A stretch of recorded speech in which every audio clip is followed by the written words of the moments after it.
Hey, what is up everybody? Welcome back to the channel. Today, checking out another Mezco 112 collective review of the Predator from the Predator movie. The very first Predator. Super cool that Mezco have attempted to recreate this OG horror villain. My dad loved Arnie and Predator was one of his favourite movies, so I definitely grew up with this guy and a knowledge of him, more so than Alien, to be fair. And the side of the box there. Super menacing. Yeah. Alright, I'm excited to check this guy out. Let's move on with the review.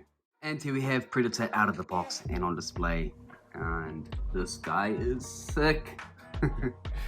Super detailed.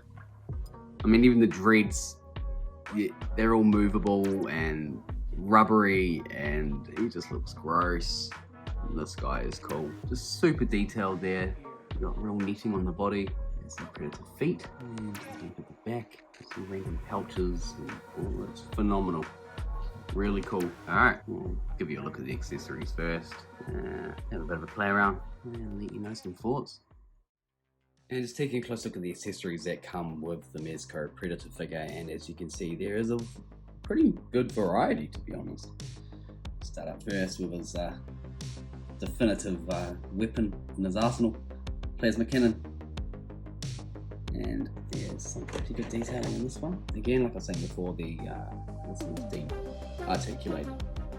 So you're able to move it around. Yeah, I have turned it a little bit, but I definitely do not want to do that with one hand because that will break. But yeah, so do be cautious. It's a very nice plasma cannon.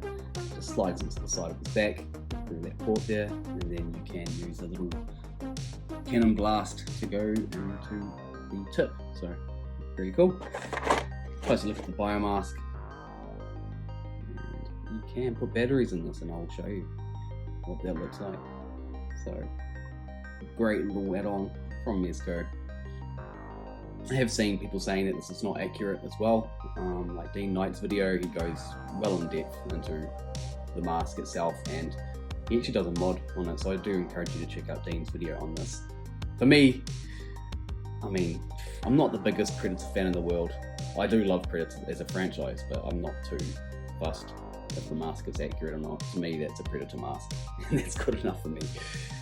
But yeah, if you want to check out a more detailed review, do check out Dean's, because he does go into quite some depth regarding the mask itself being accurate and, well, not being accurate, sorry. So yeah, move on. So we've got some interchangeable mandibles that we can swap out. With those ones there, they just poured in the head. And we've got a bunch of bone necklaces. Over here we've got some of the hands and the varying sizes of the gauntlet blades that pop out. So that's it, just being a standby, and then obviously that was something that's fully popped out, ready for action. Then we've got one of the side pieces here that go into his body. Actually not 100% sure what this is, to be fair. Let's have a look at the box. Bear with me, 1 second. Okay, I'm back, and this is a backpack. I don't know why I didn't know that, but this does open up, and I'm pretty sure yeah, I can't do it with one hand. But it pops open, and as you can see on the box there, like that, it says that it's a backpack and a midi-comp, which attaches to the backpack when the battery box is not in use. So there you go, little backpack for the Predator. And we've got a nice skull and spine, which is pretty sick. Pretty detail on that. So yeah, if you want to have him holding his spine out, his trophy, proudly displaying it for all to see, you can do that. So yeah. Alright guys, that's it for accessories. And here we have the light up function, and that is very bright. Very nice. And here we have Predator with his biomask, plasma cannon, and wrist blades, and such great detail here by Mezco. A close look at the mask, you can just see where the eyes are. It's almost dotted. Wicked detail. Let's look at the plasma cannon. on his shoulder, and this is actually articulated as well. Haven't played around too much with it. These are very brittle. I remember my Necker one snapped off quite easily, so I'm going to be very cautious of this. Hey, I just wanted to quickly show off this little cool little feature I found. So we do have his gauntlet, the bomb with his gauntlet that he can count down. That's very cool. It just closes off like that. Wicked. The detailing on the skin, I mean, look at the way it's wrinkled and it just looks gross. Done a fantastic job. Super happy with how this has turned out. Alright, let's move on to articulation. And take a look at the articulation for Predator. We have a very good range in the head, so it can go right around. That's nice. Again, it's a double joint here within the neck itself. So the head's on a ball joint, and then there's a ball joint down here at the bottom of the neck. You just need to make sure that you get his little, whatever that is called, his neck protector. Who knows? You can get an angle right because it does seem to creep up a little bit. In terms of the shoulders, it's not too bad actually. It's better than the Constantine that I just reviewed. Well, this one is anyways. This one is hindered by the armor here.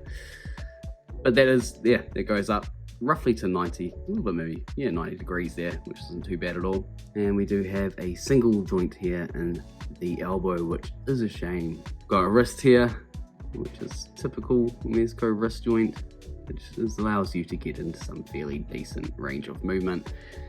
As for the torso, this is restricted, and I'm not too sure if it's just because it's a new mold or the molding for Predator himself, but yeah, there's not much range there in the torso, and nothing, hardly nothing in the waist itself. So yeah, I can see why the Necker one is superior in terms of articulation, at least for the torso. As for the legs, they can pop right out nicely and go forward that far. Which isn't too far actually at all, but there's a double joint there in the knee. Do need to be careful of the netting. And we do have feet, which there's a bit of ankle pivot there, but not a heck of a lot of feet movement. Alright, well, let's move on. Alright, so bring it in for some final thoughts on the Mezco Predator figure, and I am impressed. I can see why people are saying this is the best Predator action figure we've had to date. I do have some problems though. I mean, even to do this pose here, I required the stand, which means to me that the articulation could be better. The torso was very hindered. The feet, I mean, there is some ankle pivot, but not enough for my liking. So he could be more articulated. However, the figure itself, the detailing within the piece, the accessories, Mezco have just gone above and beyond to bring us the best version of Predator, and I truly believe that. So yeah, if you're on the fence, I mean, even if you do have the Hot Toys Predator figures, I would encourage you to probably try and seek this one out too. It's great, you know, the interchangeable mandibles, the head, the mask, the biomask. You've got the different blade gauntlet sizes that you can have it retracted or inside. Small details of the knitting on the figure and the skin work. It just, honestly, I could just go on and on. It's top of the line. So yeah, if you're on the fence, get off the fence, go and get this figure. It's great. And if you're a Predator fan, you definitely will not be disappointed in this. So yeah, alright guys, if you haven't already, please do give this video a like and subscribe if you have not already. That's it from me. Take care. Peace.